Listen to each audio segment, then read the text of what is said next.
Let's talk about fate. Let's do it. How are you? How you doing? How you feeling? What's up? So, yeah, let's talk about fate. Why is it important? Where does it come from? What is it? What does it mean to have faith? Some people have it.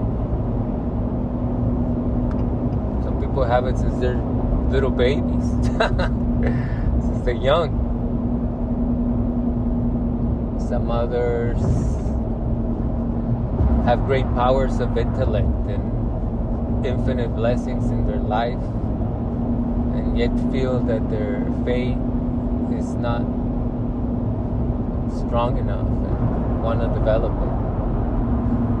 And yeah, you definitely want to always develop it more.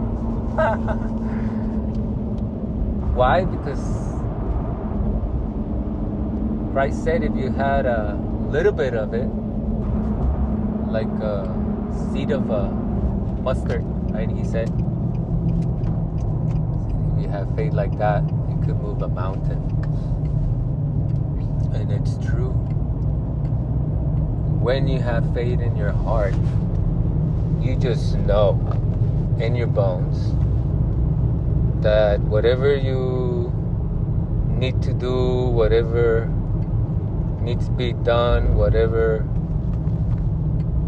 miracle you working on needing, like, will happen, will manifest. And the beautiful thing is that it can always grow, and life gives you experiences where it's just undeniable. You know, like if you have a baby, I guess, right? I haven't had a baby, I'm a dude. But I remember having friends that completely changed from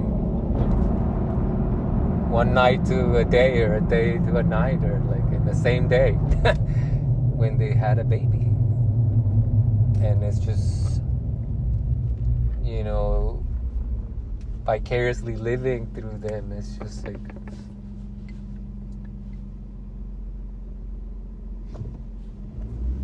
undeniable that this is a miracle. Like, how did this happen? And for me, it happened when my little niece was born. Like, when I held that little baby, put it on my chest, it was like a fountain of love pouring everywhere. Like this. I don't have special effects others than my voice to tell you. But that's how it felt. It was just so much love coming out of my chest. And also, if you pay attention to cause and effect and things like this is why in Buddhism, in the Dharma, they teach different types of faith. And the first type of faith is like a faith that is a faith that admires, that can see the qualities. For example, in this case, when you hear the story of the Buddha, and when you hear his teachings, and you know, you get a sense of how amazing this person was, right? This being that walked the earth like you and me. That's why Christ would also say, you know, like, you can make this type of miracles and more if you had a little bit of faith.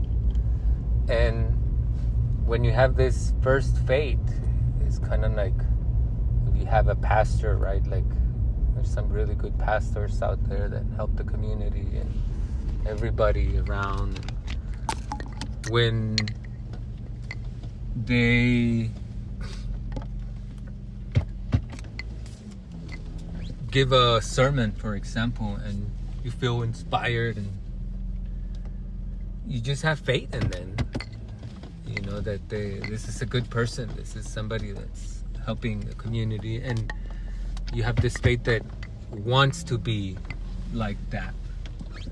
You want to be like the Buddha, you want to be like Christ, you want to be like, you know, those great yogis, or Mother Teresa, you know, Newton, Einstein, you know, like every genius that has walked the earth has always been, or at least the majority of times, right, highly spiritual, because spirit and matter, they're one, they're interdependent. And so the first type of faith is like this. But if you keep following the teachings, then at a certain point they're a little more abstract. For example, the one on emptiness, right, or the Buddha nature. And so this is why the faith grows to be like an armor, right? Like then it don't really matter what other people tell you, like what, you know, somebody like comes and says, oh, like you're going to church, like, oh, why don't you just go and use your time wisely, you know, like something like this, you know. There's people that, you know, are suffering, and, you know, when people suffer, they want to also share that suffering. That's why, like, you'll never see a happy person, you know, going and trying to harm someone, because, you know, you're happy and you want to share that joy. And that's kind of like it is things, right? The misery likes company, they say. So at least there's a bunch of us, right? Maybe it's not that bad. But, you know, when this faith grows to be like an armor, then it really don't matter. Like life will give you experience over experience that you know that you're in this relationship with God, with love, with the universe, with the Buddha, with whoever it is that you get your faith, you get your strength from. And this is very important because, you know, life, like a friend told me just recently, he became a dad, and this was like 3 years ago, and we met at a festival actually, and the Sun Music Festival. When I moved here to Florida, I went to this big festival of music, and I met this really cool guy. And, you know, when I knew he was gonna be a dad, like I saw him grow, and I saw the change, and I saw like how blessed his life came. And at the same time, you know, we didn't talk for a while. We got into our own things, and recently I was cleaning my phone. I was cleaning the contacts and everything, and I reached out to him because I was like, oh, my man, like, you know, how are you? Like, your baby must be a toddler now. Like, it's a while. And he said, yeah, like, man, I'm so happy you reached out. Yes, my baby is so big. He sent me a picture of his family. Like, so nice to see him, you know, more grounded, like happier. And he said, you know, yeah, you got to be ready for life because it throws you these curveballs. And we all have these cycles, right? Like the stock market, it goes up and it goes down and it goes up and it goes down. But it always goes up and it goes higher. You know, this is history. This is how things work. And so are we. We are evolving as humanity. It looks always, when we look at it, the current picture, and especially if you're listening, for example, your version of reality from the news or something. It depends which news you choose, right? Then maybe your world is full of fear and like propaganda, right? But in reality, if you look at things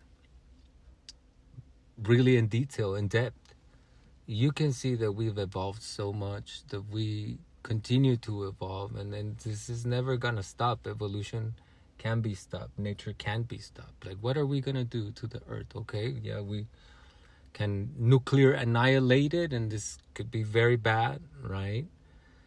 But then is life gonna end everywhere? No, maybe we mess this planet up. Maybe we just extinguish our own race, but then life will make something new. This is kind of like the archetypical stories of, our past history. I don't doubt that there was other advanced civilizations here before us. I mean, look at the pyramids, look at the evidence, right? Like, this type of things is not made by a person that is primitive in any way. There's nothing primitive about the Mayas and the Aztecs. And if you go and look at the codex and all of the hieroglyphs and the pyramids, how exactly they are in this lines of power of the earth, like, you just know that there's something there that we have no idea. And this is life, because life is always getting better. It's like infinitely creative, and it has all the time in the world and all the resources in the world. So if we do our part, if we do our job as part of this oneness of this evolving cosmos, then we ride the waves, and rather than being beaten by them, but being thrown like a log, they say in the Kabbalion, right? Hither and whither in the sea of samsara. And then it's more like you get in a surfing table and you ride the wave, baby. Whoop, whoop, whoop.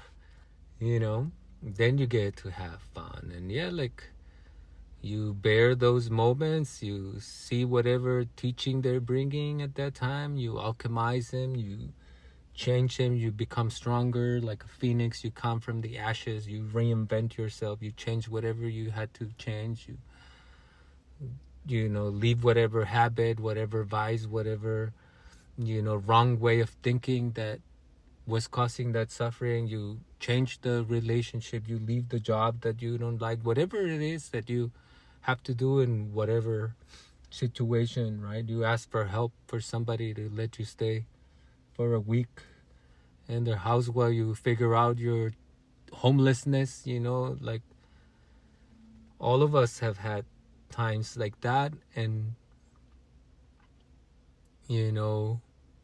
when you see it as a blessing and move through it, then your faith grows, and it grows, and you get to know that you will always be okay, that life got your back, that you're never alone.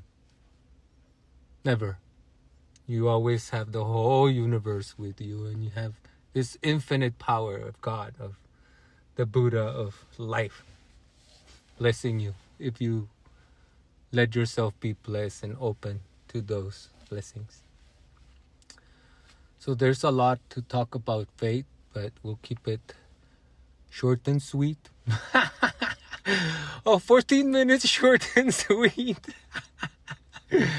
But I said there's a lot to talk, right? So may your faith grow and transform this world into a pure realm of love.